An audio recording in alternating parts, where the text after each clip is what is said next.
जवळजवळ 36 तासापासून पावसाची उघडीप होऊन सुद्धा शिरोळ, हातकणंगले, मिरज, पलूस या तालुक्यामध्ये कृष्णा, वारणा, पंचगंगा, दूधगंगा या नद्यांच्या पाण्याची पातळी कमी होत नाही तर वाढत चाललेली आहे.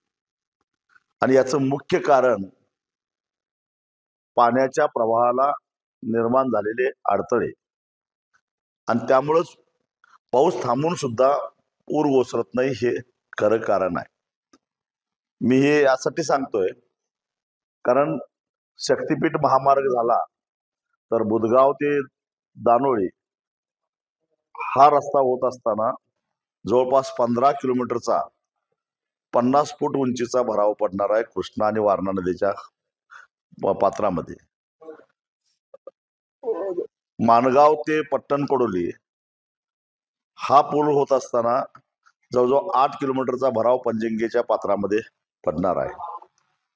त्याचबरोबर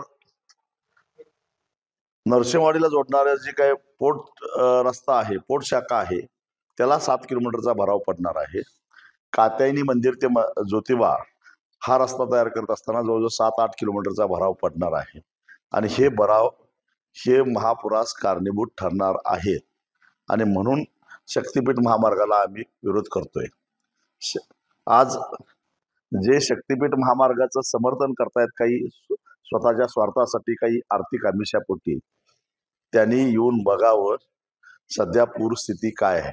2च दिवस पाऊस पडला आणि जवळपास 20 ते 22% जमीन शिरोळ, हातकणंगले, मिरज, वाळवा आणि पलूस तालुक्यातली पाण्याखाली गेलेली आहे.